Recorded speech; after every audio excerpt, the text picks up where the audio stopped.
Hi, my name is George, and I'm an independent filmmaker, and I wanted to discuss with you shooting 16mm film in the 4K digital video era. I don't think it's much of a debate at this point. In 2021, we're pretty much on the verge of 4K becoming the new standard. And that's an interesting point because 16mm film there's definitely, in my view, and we can argue about this back and forth, but even on a good day with a good piece of Zeiss glass on a camera, using the latest Kodak film stocks and all that, scanning off of an original negative, is going to have resolution that's under 4K. Okay, that's my opinion. We can argue about that, but does it pay to ever shoot on 16mm anymore? Now, my relationship with film goes back a long way. The camera I'm holding here, this little Bolex over here, although I could hardly see it's little compared to today's standards. I bought this back in the 90s. This was kind of a point of pride for me because this was me moving up from Super 8, which is what the format that my home movies, the home movies of me as a child were filmed by. My dad had a little Nizo S40, and that Nizo S40 I discovered, and he wouldn't get me a VHS camera at the time, so he figured it was probably easier just occasionally to give me $10 to buy a cartridge of film. Yes, that's how much it cost back then. And then another $250 for processing. I know you hate me now, but that's how little it cost back then. Of course, you have to realize that inflation also plays a role with that. But anyway, it was the easier way to go than to actually spend. I think at that time it was probably a good $1,000 in those dollars to get a VHS camcorder, or even more like a Super VHS or a High 8. So for a long time, I was just shooting in Super 8, and then I started playing around with 16mm. Then I went to film school, and that was all 16mm. And then I shot a feature film in 35mm using an Arri 2C. Shooting without sound, I had to get the sound done all in post-production, just like in the good old Soviet films. It was a pretty interesting experience, and I've actually also developed my own 16mm film. I bought the Lomo tank from the Soviet Union still. Yeah, it was very inexpensive back then. I bought a Krasnogorsk 16mm camera, the K3, it was $50 back then. I know you hate me now, but it was brand new too. It wasn't used.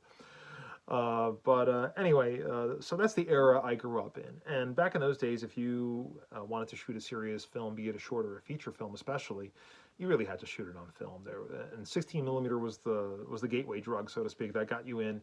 And then, of course, you'd move up to 35. Although, when I shot 35, actually, if you used leftover film from other movies and commercials and stuff, and back then that was the standard professional format, you could get it for as cheap as 10 cents a foot, the Recan and short end market.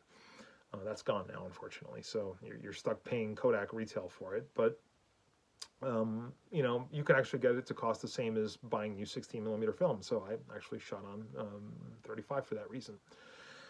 So anyway, I've shot on all different film stocks, color and black and white, reversal and negative.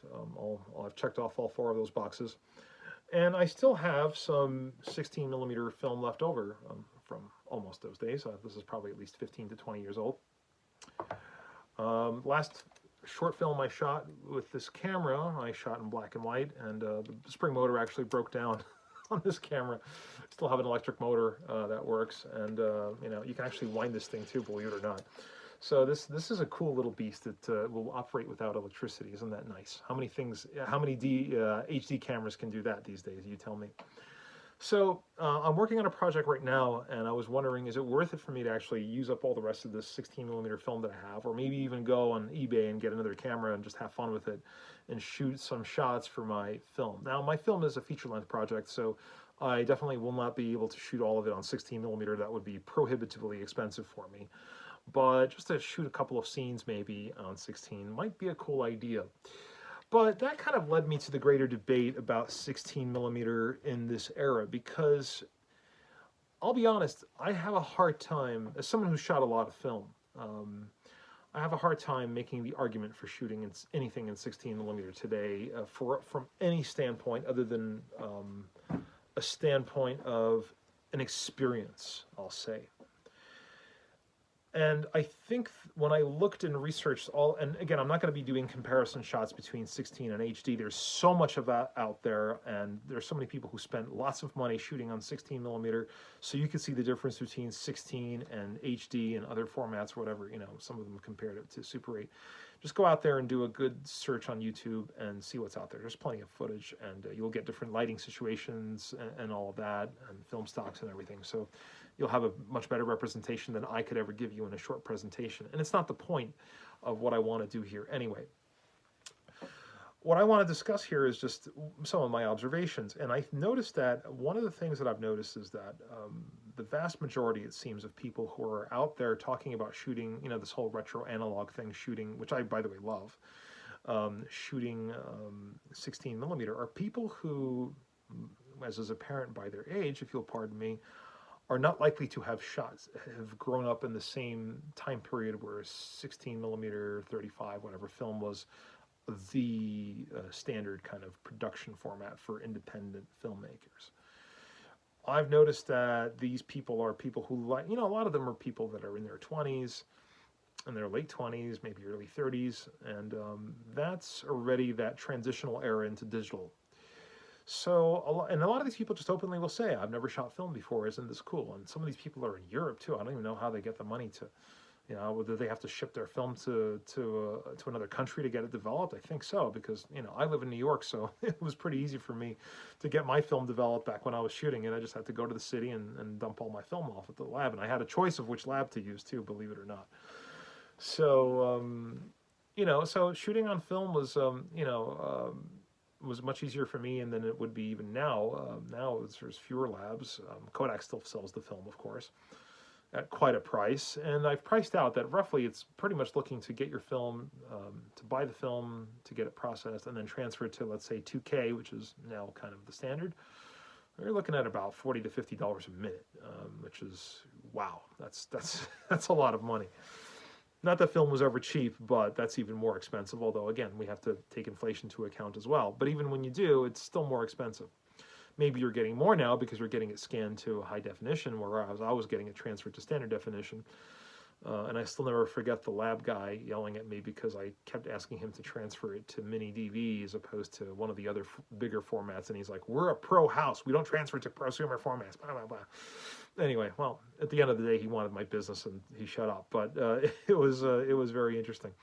So where was I? So anyway, so I see a lot of people who've never shot it before, and I think that kind of makes me think about the people, and I'm not making a direct comparison here, but kind of makes me think of the people who like to shoot, like to, let's say, listen to LPs versus, you know, MP3s, or even more so the people who now, and I've seen some teenagers do this, which it just, I don't know why they do this, but they actually listen to music on analog cassettes. I can understand LPs because, you know, I know there's something cool about it, but analog cassettes, which I grew up on, I have no idea why people would want to do something like that. But anyway, I'm not going to argue about people's taste. But film is, you know, film is an interesting process because it's a very mechanical process. This camera here does not need batteries to operate, you know, although now I would need to use the electric motor with it, but there's no LCD viewfinder here. You have to physically thread the film through here. And then, of course, if you know what you're doing, you're going to tape this shut after you do that because the velvet on this thing is probably gone already and you're going to get it fogged otherwise. Just a little pro tip for you. So, you know, the experience of doing all this work with the camera, the look of the camera, you know, I'm sorry, a DSLR does not look sexy compared to, let's say, you know, a camera like an Auricon or an Eclair NPR or even that Bolex or an Arias. They look cool. They look like movie cameras, especially that Mitchell Mickey Mouse Ears magazine, right? Now the IMO, that's the one camera, no, I have one, that's the one camera that really looks weird. That looks like, you know, something that someone would go, something like for like a scuba diver or something, you know. But these cameras have character to them, and I'll admit that's part of the experience. And then, of course, if you're shooting them, if you're not shooting a blimp camera, you're going to hear the chitter-chatter of the motor, and that's cool and that's sexy. But at the end of the day, is it really getting you that much for the tremendous money you're spending on it? And, you know, I guess money's all in the eye of the beholder. It's what you want to get out of the whole thing. If you want to film some shots, or if you were doing a very short film, I could see shooting on film. It's cool. Just the process of it is cool. But if I had to go back and shoot a feature film and I had to shoot it on 16 or 35, I would only probably at this point shoot in 16, because 35, you really can't tell the difference between that and a good digital camera, professional digital camera. Once you grade it properly, I'm sorry, I'm not going to get into a fight with Tarantino here, obviously, but I don't think I could tell the difference if if you really did a good grading job on it. But with 16 millimeter, I think that it definitely speaks that it's film because of the grain and the lower resolution, really. And that is something you can reproduce digitally, but again, you have to have been a person who had shot film enough to know what it looks like. And that's a big problem. I see a lot of people who have not shot film that are doing the film look digitally, and I could tell they don't have an idea of what they're doing. They do things that I would, you just know it's wrong when you're looking at it. And that's why I think some of them are driven sometimes to actually shoot film, because they can't get that look right in post until they've actually shot it. And then they're like, oh, okay, that's what it looks like. So, if I had to, again, go back to shooting a feature film and I had to shoot on 16, it would be a step back creatively, because there was just so much to do physically with the camera and everything that you don't need to do anymore digitally, that is just annoying. Like even, like reloading the magazines, taping around the magazines, checking the hair for gates, making sure that the magazine was properly threaded. And with some cameras, you can screw it up if you make the loops too tight or whatever. And on the blimp cameras, you won't even know you have a problem until you get the film back from the lab sometimes, because it's too quiet for you to hear a problem.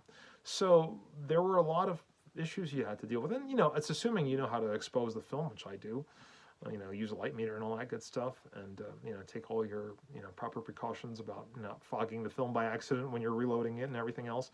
And then just the sheer bulk of the cameras. I mean, look at some of the size of these film cameras, the ones that have 400-foot mags on them, for example.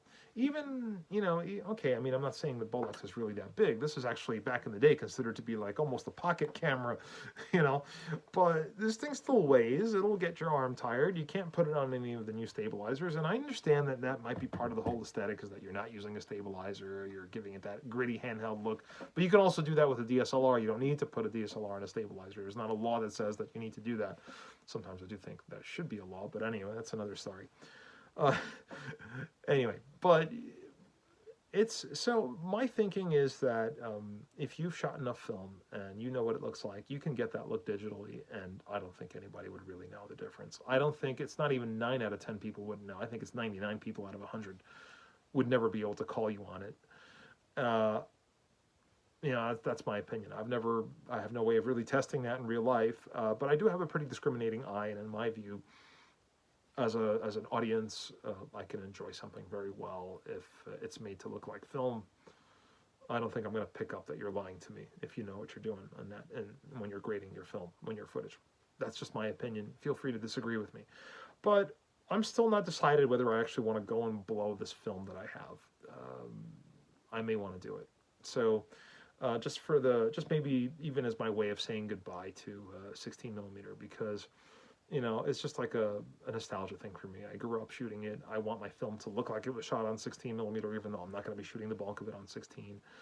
And it's it's that intimate mechanical process that was fun, and that kind of sets you apart from people who didn't know the technology, because now anybody can pick up a DSLR, almost anybody. There's still people that can't figure out how to use a phone, but almost anybody could pick up a DSLR and produce decent images with it. Not to mention, of course, a phone, a camera phone. But back then, it was an exclusive club. If you knew how to thread a Bolex and get an image on it, do the exposure and all that stuff, especially if it was a non-reflex Bolex and you had to rack over and focus and then use the optical viewfinder and know how to do the follow focus and all that stuff. You were part of a club, and you knew all about the different film stocks and all that stuff. So I guess that's fun to remember, and there's nothing wrong with doing that for the experience of it, as long as you don't blow a lot of money on it, which I think is kind of an important thing to think about, because when you're creating art, you're creating it for an audience to enjoy, and you want that money to be on the screen as much as possible. And to me, shooting on 16 millimeter is cool, but it's not the most important thing on the screen. Anyway, my view for all it's worth.